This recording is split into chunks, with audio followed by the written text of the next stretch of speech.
प्यारे बच्चों, ज्योति academy online classes में एक बार फिर से आपका स्वागत है। उम्मीद करते हैं आप स्वस्थ होंगे, तंदुरुस्त होंगे और कंटिन्यूअसली अपनी पढ़ाई पे ध्यान दे रहे होंगे। पिछले वीडियो में या पिछले क्लासेस में हम लोगों ने कल गाउस के नियम के अनुप्रयोग खत्म किए थे। गाउस के नियम के अनुप्रयोग हम लोगों ने 7 पढ़े थे, जो कि आपको बार बार समझाया गया है कि बहुत ज्यादा महत्वपूर्ण है। आप पिछले साल के जब पेपर उठा के देखेंगे बोर्ड के, तो आप देखेंगे कि लगभग हर साल एक ना एक अनुप्रयोग आपसे किसी ना किसी प्रकार से, चाहे वो थ्योरेटिकल रूप से हो, चाहे वो न्यूमेरिकल रूप से हो, जरूर पूछा गया है। कई बच्चों ने मुझे व्हाट्सएप के माध्यम से या वीडियो के लिंक के माध्यम से अपने डाउट पूछे। बहुत अच्छा लगा कि आप लोग हमारे द्वारा की गई मेहनत का रेस्पॉन्स दे रहे हैं, आप अपने घर पे पढ़ रहे हैं। क्योंकि बेटा, परिस्थितियां हमेशा हमारे अनुकूल रहें ऐसा तो संभव है नहीं। हमारे सामने जो भी परिस्थितियां हैं, उन परिस्थितियों को हमें अपने अनुकूल बनाना पड़ेगा। अब अगर आपको क्लासेस में पढ़ाई नहीं हो पा रही किसी कारणवश, तो आप देखिए वीडियो लेक्चर के माध्यम से भी आप अपनी पढ़ाई को कंटिन्यू कर सकते हैं। जिस बच्चे को पढ़ना है वो तो इंटरेस्ट लेगा, जिसे नहीं पढ़ना है वो तो हो सकता है क्लास में भी ना पढ़े।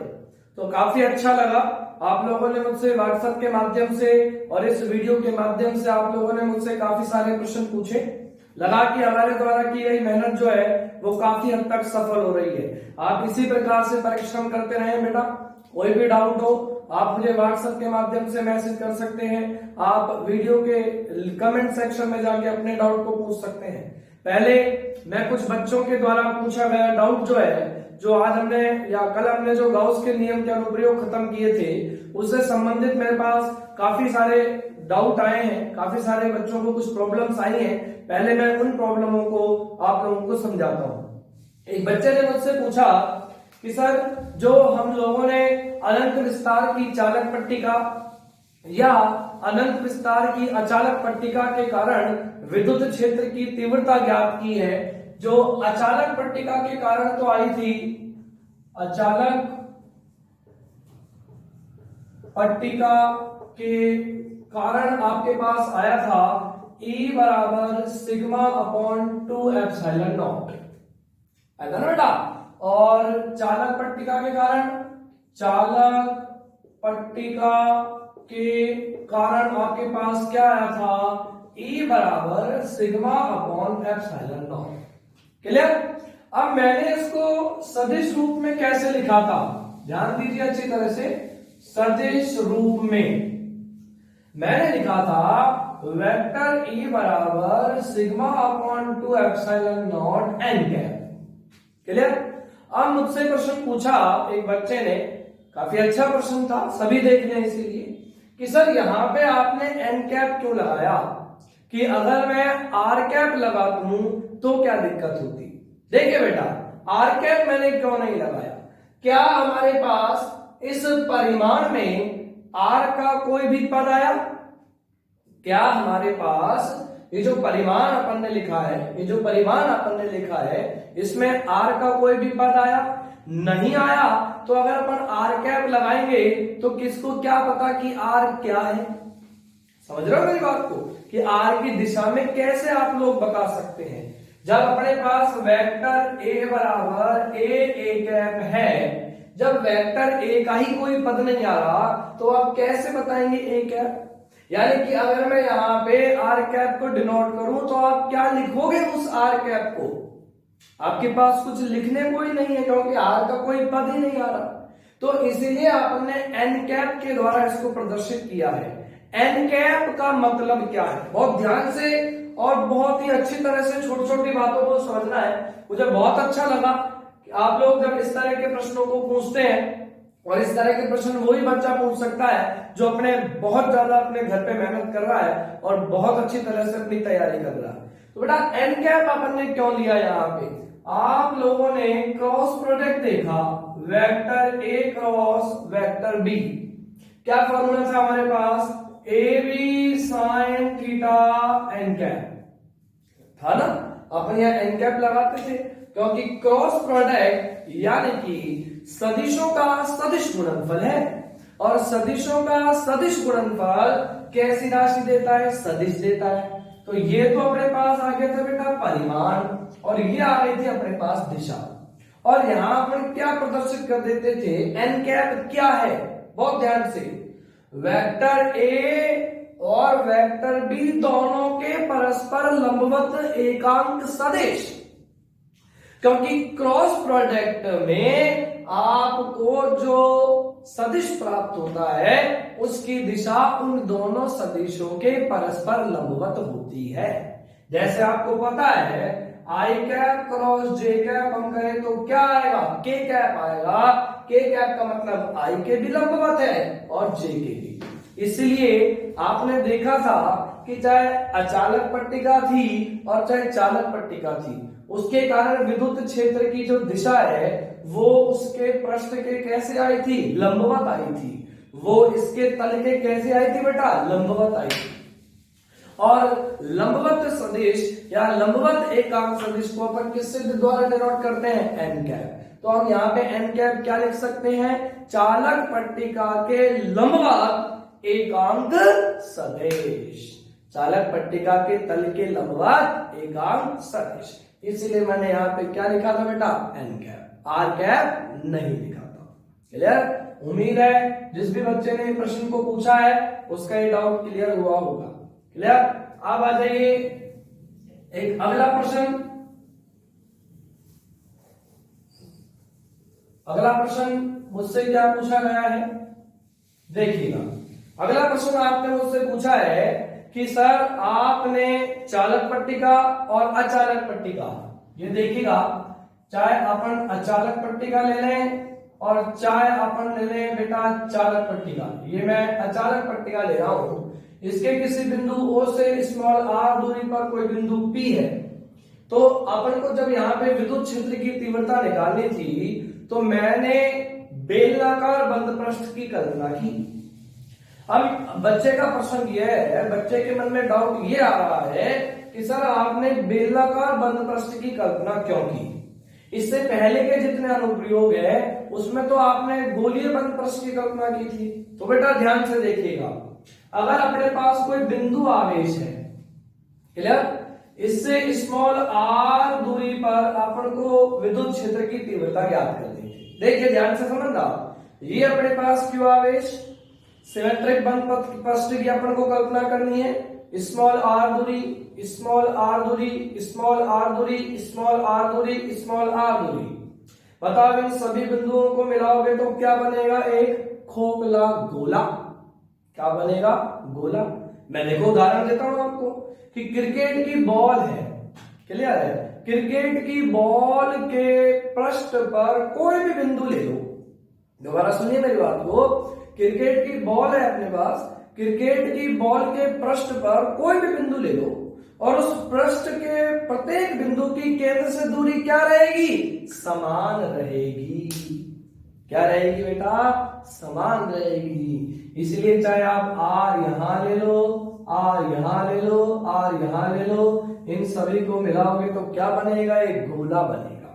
दूसरी एक खास बात देखिएगा, बहुत महत्वपूर्ण बात है। मैं पहले कह रहा हूं कि इस तरह के प्रश्न वही बच्चा पूछ सकता है जिसने वीडियो का एक एक शब्द बड़े ध्यान से देखा हो, सुना हो और अभ्यास किया हो। क्लियर? आप पूछते रहिए इस प्रकार के प्रश्नों को। कोई भी डाउट है आप बेझिझक होकर पूछिए मुझसे। मैंने आपसे कहा था एक अलग वीडियो में आपके जितने भी डाउट है उसको हम क्लियर करेंगे आगे बढ़ने से पहले। क्लियर बेटा? तो अब ये देखिएगा कि जब इस आवेश की इस गोले के पृष्ठ के प्रत्येक बिंदु से दूरी समान है, तो बेटा दूरी समान है, आवेश उतना ही है, तो इस पृष्ठ के प्रत्येक बिंदु पर विद्युत क्षेत्र की तीव्रता का मान भी क्या आएगा? समान आएगा।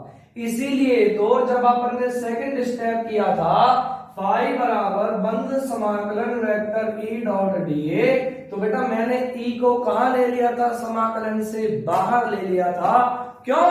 क्योंकि पृष्ठ के प्रत्येक बिंदु पर या स्मॉल q आवेश से स्मॉल r दूरी के प्रत्येक बिंदु पर विद्युत क्षेत्र का मान क्या आ रहा है? समान आ रहा है, नियत आ रहा है, इसलिए हमने समाकलन से बाहर। क्लियर। तो इसलिए अपन ने जो 1 से लेके 4 जो अनुप्रयोग है उसमें अपन ने बंद पृष्ठ कैसा लिया है, गोलीय बंद पृष्ठ लिया है। अब आप आइए कि सर आपने अचालक और चालक पट्टिका वाले केस में बेलनाकार क्यों लिया। देखिए बेटा कोई दिक्कत ही नहीं है, बिल्कुल आसान। ये हमारे पास मान के चलिए चाहे आप अचालक पट्टिका ले लो और चाहे आप चालक पट्टिका ले लो। अब ये अनंत विस्तार की है, क्लियर है कि नहीं है, अनंत विस्तार की है ना बेटा। ये अब देखो इसके किसी बिंदु से स्मॉल आर दूरी, क्लियर है कि नहीं। अब मेरे बात सुनो ध्यान से, किसी भी बिंदु से आप एक और बिंदु से स्मॉल आर दूरी लो, आप एक और बिंदु से स्मॉल आर दूरी लो, आप एक और बिंदु से लो और बिंदु से लो, यानी कि अपन को ऐसा बंद पृष्ठ लेना है जिस पर विद्युत क्षेत्र की तीव्रता का परिमाण समान आए, ताकि अपन उस ई को बाहर निकाल दें, क्योंकि वो नियत रहे। अब आप जरूरी नहीं है बेटा कि बेलन ही मानो, मैंने ये बेलन लिया, अचालक अगर पट्टिका है, बहुत अच्छी तरह देखना, अचालक अगर अपने पास पट्टिका है तो आर लंबाई का बेलन यहां लिया और आर लंबाई का बेलन यहां लिया।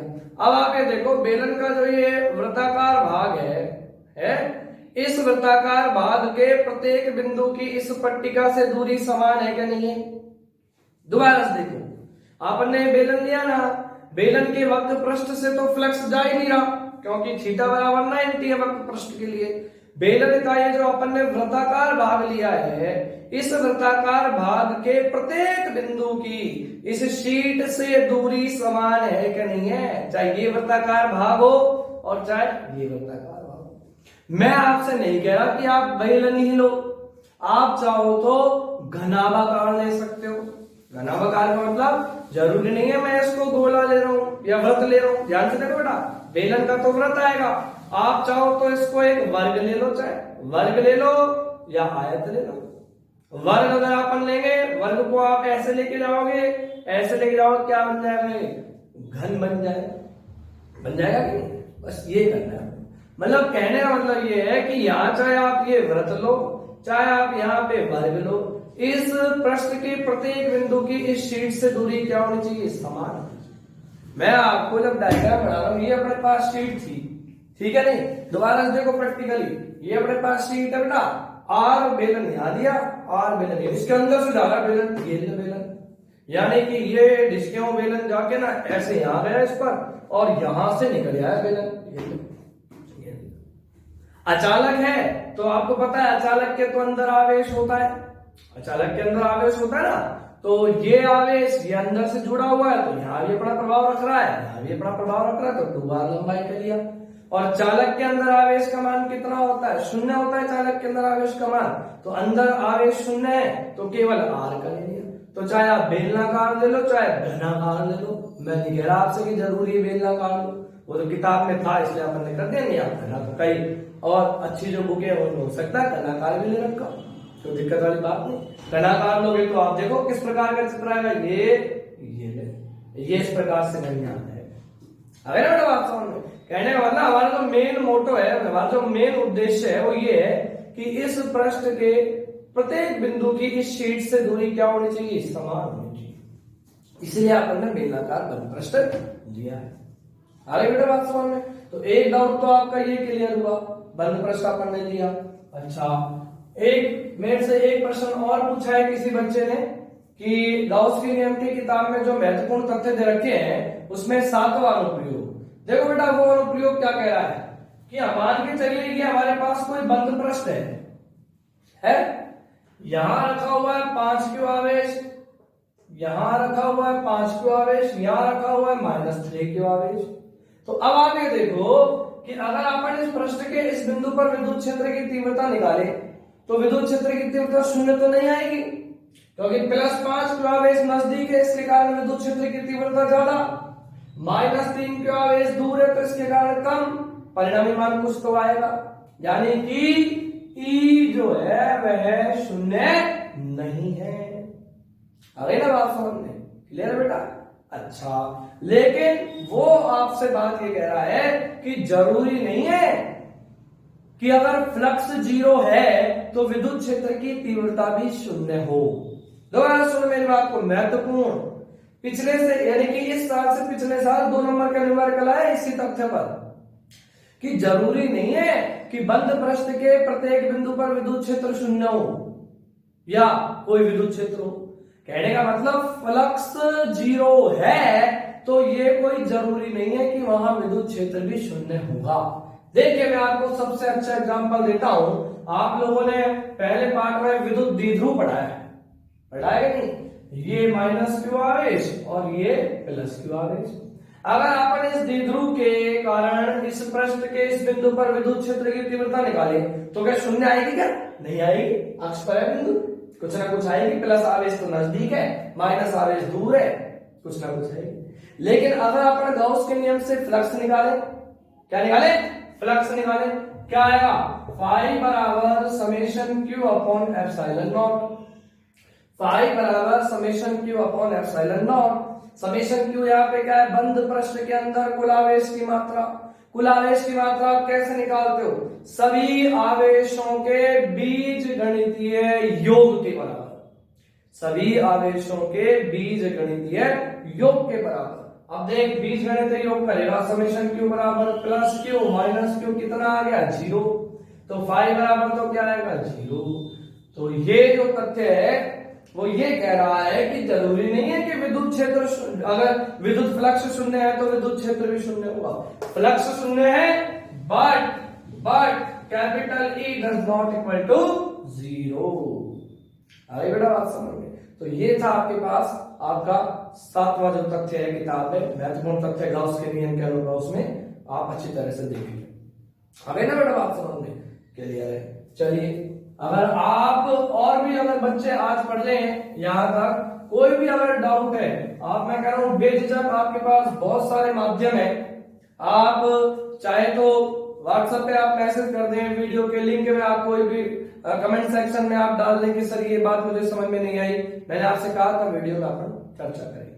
अच्छा, अब अपन इस टॉपिक को जब अपन पढ़ रहे हैं तो अपन कुछ एक आध दो जो महत्वपूर्ण न्यूमेरिकल जो पिछले साल आए हुए हैं उस न्यूमेरिकलों पर अपन चर्चा करते हैं।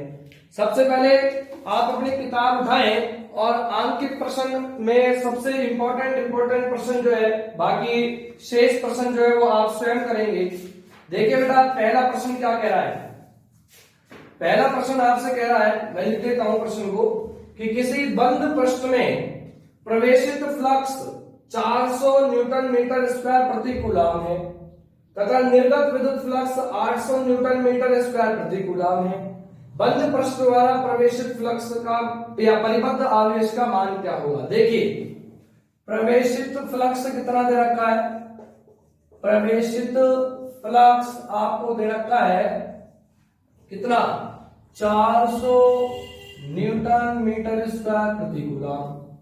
उसके बाद निर्गत फ्लक्स आपको दे रखा है, निर्गत फ्लक्स आपको दे रखा है 800 न्यूटन मीटर स्क्वायर प्रति कूलम। और आपसे पूछ रहा है समेशन क्यू बताओ बंद पृष्ठ के अंदर। बहुत ही महत्वपूर्ण प्रश्न है, कई बार आया होगा। आपको ध्यान क्या देना है बेटा? दो सबसे महत्वपूर्ण बात चिन्ह परिपाटी की। ये हमारे पास कोई बंद पृष्ठ है, क्लियर? बंद पृष्ठ से अगर विद्युत फ्लक्स बाहर जाएगा इसका मतलब कैसा फ्लक्स होगा? निर्गत। तो बेटा निर्गत फ्लक्स को तो हमेशा आप ले लोगे धनात्मक।